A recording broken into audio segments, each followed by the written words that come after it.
Well, that would have been really bad. Okay, let me put this back in. Hello, howdy, and welcome. I'm Kathryn, and I'm the Aerogarden Homesteader. So today I am mixing up a concentrated solution of fertilizer. This is the Master Blend formula, so it comes in 3 parts. I will be mixing up 2 in one batch, so that'll be solution A, and then 1 in the second one, and that will be solution B. Because it's a concentrated formula, I don't want to mix them together because it can cause an insoluble precipitate, which I don't want. I want my plants to be able to get all the food they can get. So solution A will include this Master Blend, as well as some Epsom salt, and solution B will include the CaNO2 portion of it. So hopefully I got all of my calculations right. You can correct me below in the show notes or in the comments below, but by then it'll probably be too late. So I teared out my scale. Yes, I'm doing everything in grams and liters. I'm going to measure out 20 grams. And my end goal, it's kind of hard to weigh and talk at the same time, but my end goal is to have a 1 in 200 concentration on my, I'm almost at 20 grams. I need 20 grams of this Master Blend. But I want to have a 1 in 200 solution. Or I guess my final dilution is I want it to be 1 in 200. It's probably a better way of describing that. I'm going to make 200 grams.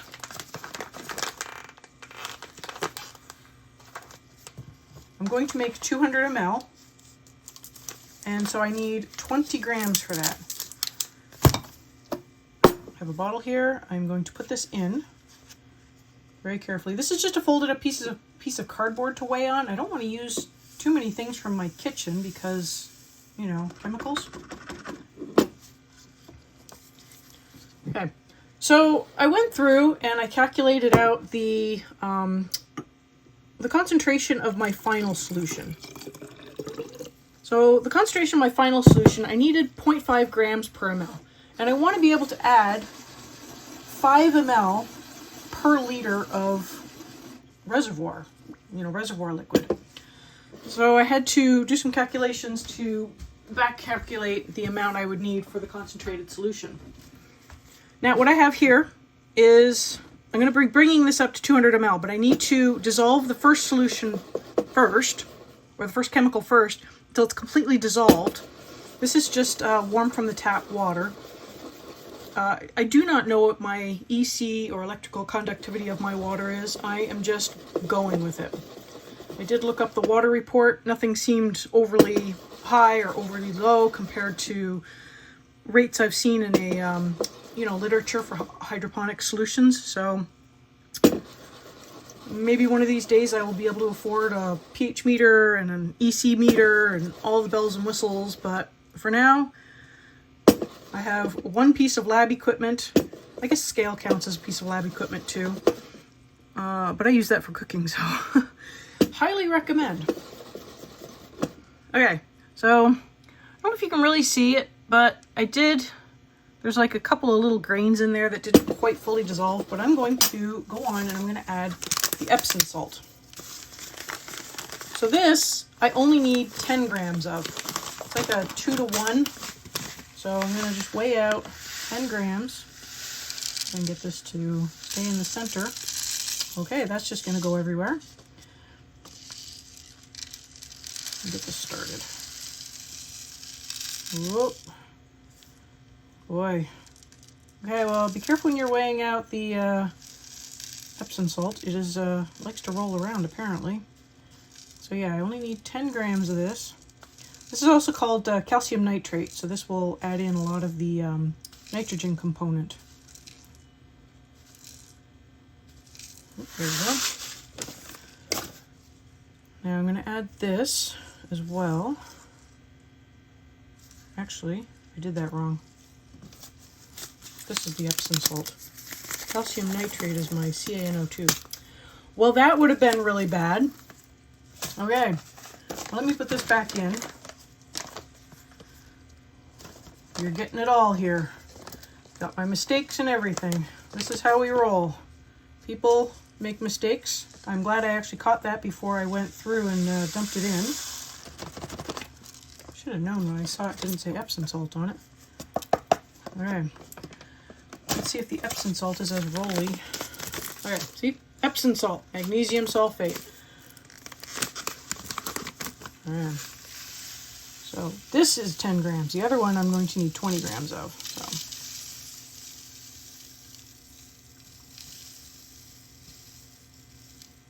Alright, just a tiny bit more. I don't know how accurate my scale is. It just does whole gram numbers, so I kind of had to make my calculations work out to be whole gram numbers, which luckily it did. There we go. Alright, so this goes in with the master blend. This will need to get dissolved, and then once it's dissolved, I will bring that up to 200 ml. This is just a medicine bottle that had some medicine in it. These are the bottles that came with the Aerogardens. These hold 100 ml.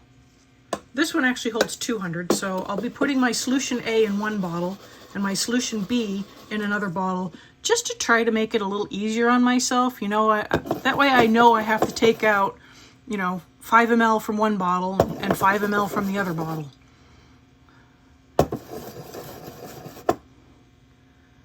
This one might be a stubborn one. Does not seem to be dissolving as well. Oh yeah, you know what? I'm gonna pull out the big guns, put the lid on and give it a shake. Make sure that's on tight. Now I did want to make sure that I'm using bottles that can keep the light out for the most part. I'm pretty sure this milky bottle keeps the light out, but I guess we'll find out. Because the light will cause algae growth. I'm sure there's stuff I could put in this that'll prevent algae growth, but you know what? If it's going to prevent algae growth, is it going to prevent plant growth? That's the question you got to ask yourself. So I will take my chances with this bottle. If it doesn't work, I do have some more of these Aerogarden bottles with the Miracle Grow in it. I've got a lot of them, so. Okay, there we go. I think I got that fully dissolved. Might be a grain or two. So, just need to, try to not spill water everywhere, bring this up to 200.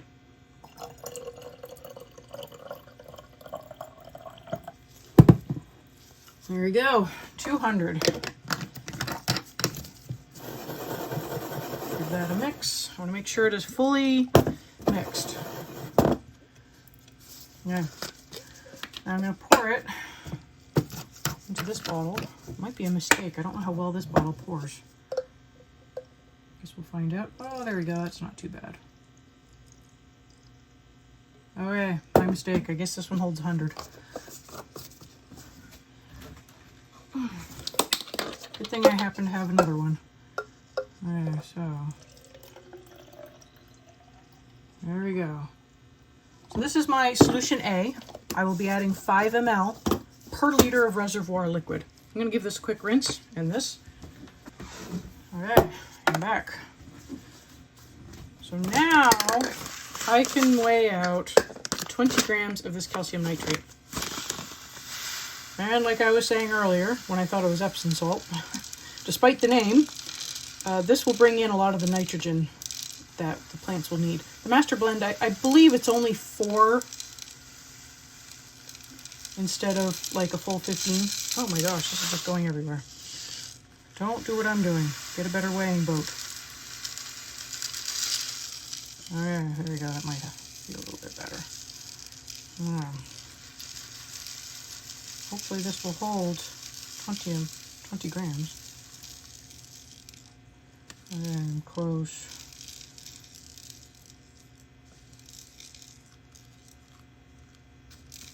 There we go, 20 grams. So again, we'll go in here. I will put in a little bit of water to get it started. And then once it's dissolved, I will bring it up to 200. Probably can't see this. My arm's probably in the way. Sorry about that. Okay, there we go. See how well this dissolves. I believe this one will be a cloudier solution, but I can't remember. I've only made this once before. Of course, I made it in large, clear containers and ended up with a lovely amount of things growing in it. So I ended up having to discard quite a bit of it. There you go. That kind of looks like it's dissolved. Okay, let's bring that up to 200.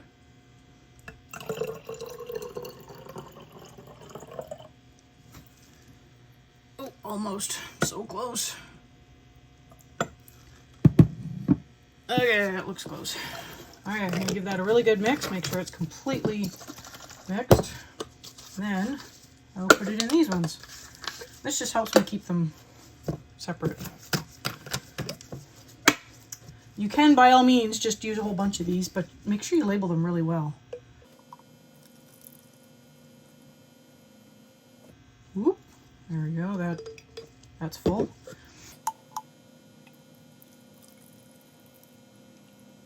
Okay, perfect. There you go. Nothing in the bottom. And that is how I mixed up a concentrated solution. I thought I was going to need some spoons, and I had some old ones, but I guess I didn't. So like I said, I will be using 5 ml per liter of reservoir. When I go through and do the feedings, I'll probably try to change that infographic that I've been using to say how much to add per reservoir. Maybe I'll just make a little note on the bottom, but I'll try to put something up on the screen now to let you know about how much I'll be putting in per sprout, per bounty, and per harvest. So you can just go off of those. If you enjoyed this video, you might enjoy the salsa video, where I use a special secret ingredient to boost the lime flavor. I'll have that pop up in the cards above if you want to check that out. I will be doing the plant update next. Stay tuned for that. I've been getting lots of good growth. It'll be fun to see. And now it's time for the plant update. The first batch of cumin is doing great, although I still have that little floppy one down on the ground. I don't know why it's doing that. They're all covered in flowers. I go through every once in a while and I'll tap on some of them, see if, maybe they need to be pollinated or whatnot, but it has definitely outgrown the bounds of a sprout. So I don't know if I would recommend this for a sprout. It'd probably be great for a harvest, but I did it in a sprout. So live and learn. This is the second batch of cumin, and it is doing wonderful. Everything is still young, though. It's growing well. Here are the bush beans. I have been slowly raising up the hood. I will probably have to put another level of trellis on to keep this mildly contained, but it's doing great. I also might have to prune out some of the lower leaves. They're starting to crowd each other out, but I'm not sure if I should do that or not. I'd hate to, damage the plants. But we'll have to see how bad it gets. On to the cabbage. The leaves look like they're starting to develop a little bit of their signature curl. I do also wonder if I might have to take out some of the lower leaves since they are seriously crowding each other out. But again, I will have to see because I would hate to damage the plants. The kale is doing wonderfully well. Might start outgrowing the bounds of the sprout, but we will see. The green bunching onions, which are the ones in the back here, they're actually looking mature enough that I could probably start harvesting them if I wanted to. And that would just involve snipping them right down near the base or cutting or whatever, and then they'll just start growing back. So I do have 3 empty spots in this one. I am tempted to start some more, but as you can see, these little ones here, they are growing, but they're doing a lot slower than they initially did when the light was lower. And then the peas have, oh my goodness, they have just completely outgrown their bounds. I might need to find seeds for a smaller pea plant. I haven't even gotten flowers off of this yet. So yeah, I don't even know if I can prune this. So I might need to rethink doing peas indoors in an Aerogarden unless I can find a smaller variety. I almost forgot these little guys on the table. I ended up having to move them off the shelving unit to make room for the bounty that's there now. These have also not been fed. And as you can see, they are doing well, but some of these first leaves they're a little discolored, so they're not doing amazingly well. And they are smaller than the other ones. So they're not struggling per se, and I don't have burnt tips, but they're not thriving either. I still haven't fed these. I thought I'd let these ones go another cycle. I believe next week I'm feeding them. I might just give them food next week, whether I'm feeding them or not, whether they're part of the lettuce cycle or not. But I pretty much have all the lettuce plants on one cycle. I will have the graph up at the end so you can see where I am. I am on cycle 1 this week, so everything with cycle 1 will be fed and or cleaned. So some of them will be cleaned. I actually didn't clean any of them, but I fed all of the cycle 1s.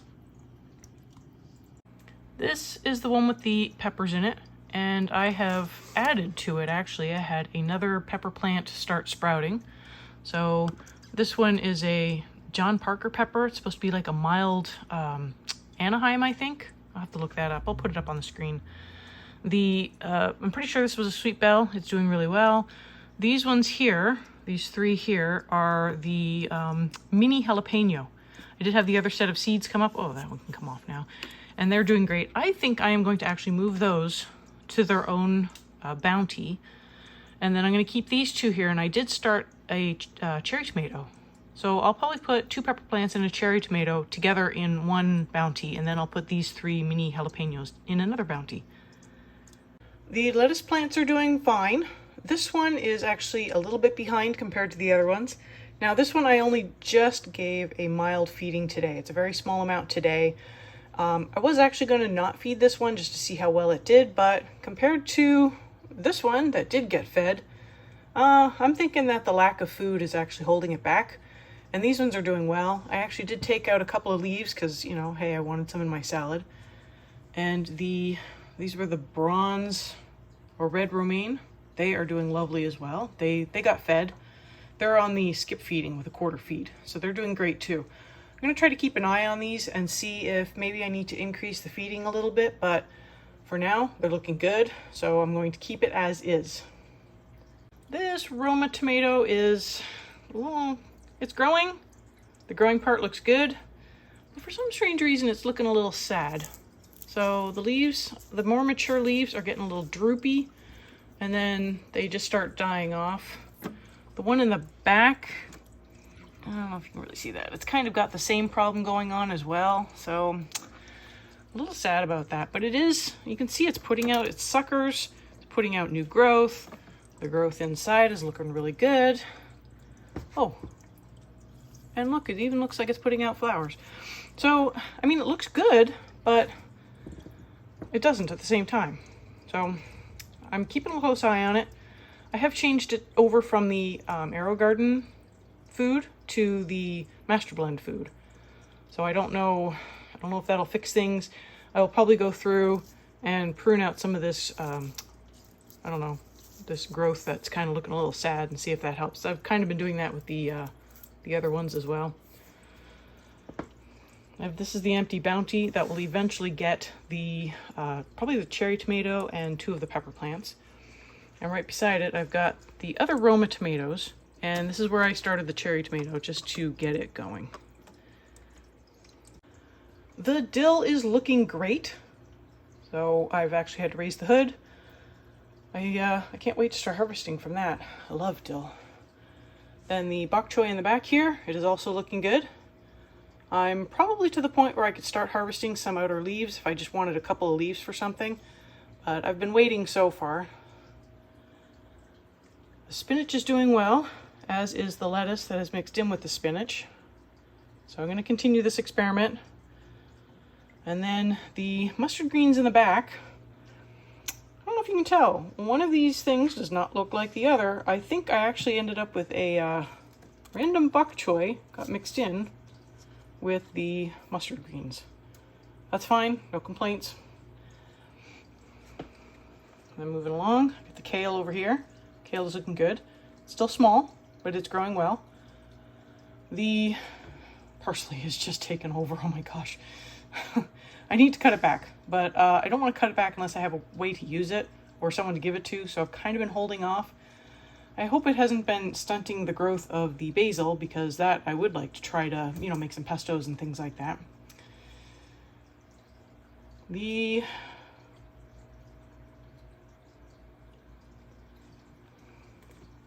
cilantro has gone to seed, and I'm okay with that. I think I'm going to actually let it go to seed and try to collect some seeds from it. It is starting to, I try to push them away from the light of the hood because it's not good to have them pressed up against it. It's like it, well, sometimes it'll cause them to burn their tips a little bit. And depending on the size of the leaves, so these ones have small leaves, they probably just get burnt. But some of the plants that have the bigger leaves, I noticed that it's like water will accumulate between the light fixture and the leaf. And so number one, I don't want the light fixture getting rusty. And number two, I don't want it damaging the leaves. So I do try to, I might end up lowering the hood a little bit and just pushing these off to the side, kind of like what I did with the parsley. But I will see. But there you go. I do still have this one on the side here that's still kind of looking pretty good. So if I needed a leaf here or a leaf there, I could probably use it. But this is basically beyond being used anymore. Down here are my completely overgrown pepper plants. It's actually hard to tell what is going on in here because they are just growing wild. I'm actually going to be changing up the format of the plant updates. The plant updates are going to start coming out on their own, and I'm probably going to go through and do a little bit more maintenance as well as taking you through how each one is growing, because I want to start showing you how to prune some of these things. So some of these large leaves, I should have grabbed my pruners. Some of these large leaves in here, I can take these out. And as you can see, and I hope you can see, when some of the leaves are really close to each other, like, I mean, these two are basically touching. You can see there's a lot of condensation in there, and that's just really not good for the plants. It can cause problems. So by going through and pruning out some of these overlapping leaves, especially these really big ones that are shading out the plants underneath, I can open this up a little bit more and it'll help the growth of some of the other plants. But I do have some flowers forming. There's another one down there. So by keeping the plant updates different from the skills that I'm teaching, I'm hoping that it'll make things a little easier to follow and watch, and you can watch just what you want or follow along with just what you want. This is the broccoli.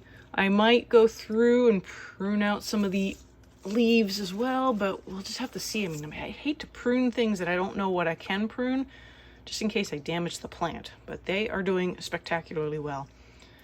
I also, as part of the updates, I want to go through and eventually start putting them together as compilations, because then you can see the growth of the plants. So this is the celery.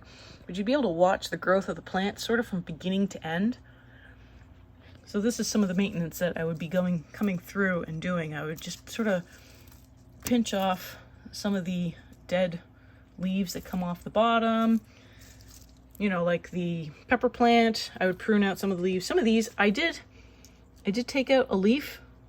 So I took out a leaf at the base here, and it is pushing out some side growth. If you look further back to the other one, it's not putting out any side growth because I didn't prune off any of the leaves. So my fear is that could be a possibility where the plants will just start pushing out side growth and then it won't get nice and big. So the one further back, I don't know if you can see, I'm trying to point at it, but my hand is in the way. Let me see right here. See, it's pushing out side growth, but the leaf is still there. So I haven't pruned this leaf off, and it's putting out side growth. So I guess sometimes it does push out side growth and sometimes it doesn't. But so the celery, obviously that's doing really well. I do feel like some of these are big enough that, you know, I could start harvesting them, but I'm waiting for like some of the lettuce. I don't feel like I started the lettuce early enough, but I did start lots of it, so I'm hoping that at some point I'll be able to start harvesting lettuce for small salads here and there. And another maintenance item I would like to start possibly showing you as well is, I think it's the broccoli. The broccoli and one of the other ones, the gauge is stuck, the water level gauge. So one of them's stuck on medium and one of them's stuck on high or full. So I'm going to have to go in there. I'm going to have to take the reservoir off, take it over to the sink, and clean up the sensor so that it'll start registering properly. Really what it comes down to is if you're hearing running water you got to check to see which one it is, because that one's probably the one that's low, even if it says it isn't. I'm coming over here to this is the cucumber. I've got tons of flowers, and this is another maintenance point. So this leaf here it's obviously dying back. Got another one there on the one in the back that I need to just go through and snip off. And, you know, I've just got some shears that I just go through and just give it a little snip. See, this is some of the maintenance that I kind of want to go through and show you that needs to get done. So this leaf is it's reached the end of its life cycle. There's no point in keeping it on. This other one here is probably going to have that happen soon as well. I have the light up all the way, which is fine. But I have had to start taking the vine and start pushing it under and sort of looping it around the trellis for both of them to keep the growing part from going up too high, because this doesn't have the luxury of extra space.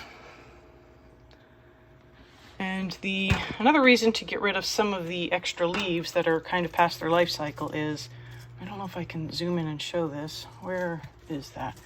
There is, back here, I have a female flower that is just getting ready to flower, and it's hard to see, so I have to keep a really close eye on that, because I'm going to have to come in with a paintbrush and have to pollinate that.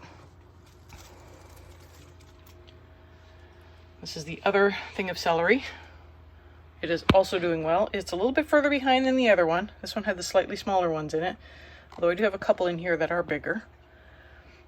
And then the leeks.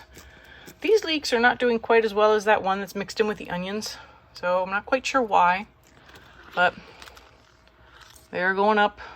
I've only got 2 levels on the trellis, and I don't know that they're going to require a 3rd level. So I was just snipping out some of the big leaves on this bigger plant that's in the middle, and I found a flower. Let me see if I can show you. I found a pepper flower down here. So normally I just go through and I'll either tap it on the side, or if I can access it from the bottom, what I'll do is I'll tap up, and it gives pollen on my finger. You know, it gets the pollen on my finger, but as I'm tapping, it'll actually add it to the stamen as well. I think it's the stamen. But yeah, I was taking out some of these bigger leaves here, so I might take this one out as well. And I've got quite the little pile here on the floor. But I literally just pull them aside, and then I try to snip them down near the base. By snipping it down near the base, sometimes it will actually open up extra growth. So let's see if I can get this in the right position to show you. It's kind of dark down there. And this camera is kind of really big. So there's right here, you can see I took out a leaf, and right above it there's a bunch of new growth pushing out from it. So it will help make the plants a little bushier. I don't know if I can find another spot. There, right here. So see, there's the cut mark right here, this little white semicircle, and then right above it, it's pushing out a whole bunch of new growth. If you found this video useful, it'd really help me if you'd like and share so other people can also find this video. If you want to see me planting some of these and getting them going, then check out the video that I've got linked, and I will see you next time on the Aerogarden Homestead.